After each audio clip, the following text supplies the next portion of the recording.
As I'm sure we have all noticed and probably heard our parents or friends talk about non-stop, gas is really expensive right now. Sadly, it seems in the short term that it is only going to get more expensive. According to AAA, the national gas price average is $4.38 currently. This, unfortunately, is just one aspect of the world's energy needs, but it is the most apparent in our everyday lives. All of our energy resources are increasing in price. This is not simply a United States problem either. This is happening all around the world. And in this speech, instead of confronting some common political talking points, I instead plan on simply proposing a solution to the world's energy needs, one that both addresses the world's needs, but also combats climate change. That solution is that the United States should help fund the world's green energy needs.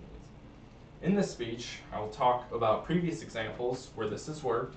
I will talk about how climate change is and will affect us. And lastly, what the U.S. should do about this.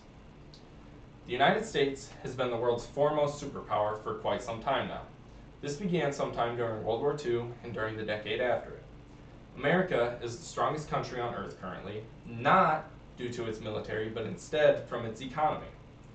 Our influence on the global economy is unspeakable, and it is by far the strongest part of our country on the global stage. A great example of this is the Marshall Plan.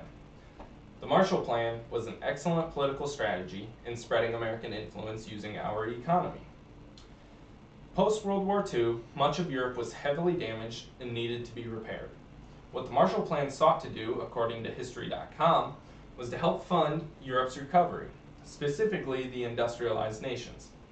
At the same time, the Soviet Union was expanding further and further west. While the Marshall Plan's first goal may have been to fund recovery efforts, its secondary function was to stall and combat the USSR's influence in the region. Agree with it or not, it was incredibly effective at doing this. The Marshall Plan has directly led to the founding of NATO. This helps highlight the power and influence the American economy can have. This may help convince you if you're skeptical of my next point. That is that climate change is very real and is the most existential crisis we have faced in at least this generation. Climate change is undoubtedly caused by us, humans. The influx of CO2, methane, and nitrous oxide into the atmosphere has greatly increased the warming potential of our atmosphere. This is all according to the Intergovernmental Panel on Climate Change, or the IPCC. Their most recent report estimates that a global temperature increase of between 2 and 4.5 degrees Celsius is very likely by the end of the century. On the low end, they predict an increase in sea level from 7 inches to 39 inches. This is a map showing the areas most affected by this sea level increase. We see here the entire east coast of the United States and the west coast of China. These are some of the most populated places on Earth. But even this has the possibility of displacing hundreds of millions, potentially billions of people. Even using the low estimates, this would still create the greatest humanitarian crisis the world has ever seen. The world would need to come together in a way we have never really seen and take in these refugees. A thing given in recent history is not something that we should have much faith in. This is not even to mention the effects it will have on our food supplies. A multiple Celsius degree change will have major implications for climates all across the world. 5 degrees Celsius is all that splits us from life as we know it in the average temperature during the Ice Age. Climate change is an issue that needs to be addressed and be addressed immediately, not just to combat the effects of climate change, but also to move us towards more renewable resources. This can include many different forms of energy, from solar and wind to nuclear and geothermal.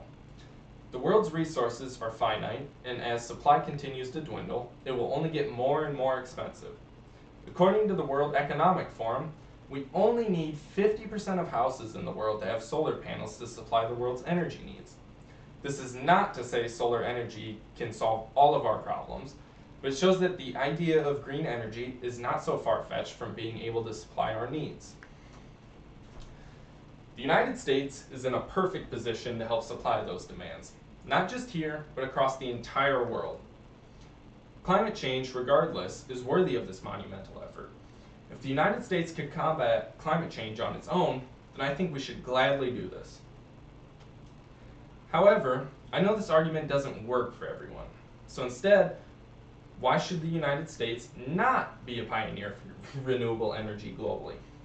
China, while also increasing its own green energy manufacturing, is expanding greatly into the fossil fuel industry all across the world. According to Brookings.edu, China is now one of the largest financiers of energy projects globally, and almost half of this funds coal production alone. 75% of all finance projects are for non-renewable resources. This gives China enormous influence over the countries it does so in. Without energy, these countries can't industrialize, and China understands this. We have an opportunity to tackle two things at once. We can combat climate change on a global level, and we can bring other countries under our sphere of influence for the next century. Green energy is the future of the world, so why should the United States not be the ones to lead this effort? In hearing this today, I hope that even if you don't care about climate change, that you can see the benefit of investing in green energy.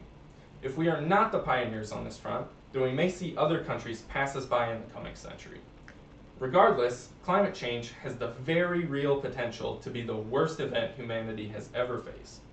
We need to prepare for this in the best way possible, and I would argue that even if we lose billions doing this, that it would be worth it. Providing the world's energy resources may forge new alliances with burgeoning powers that may prove useful in the future.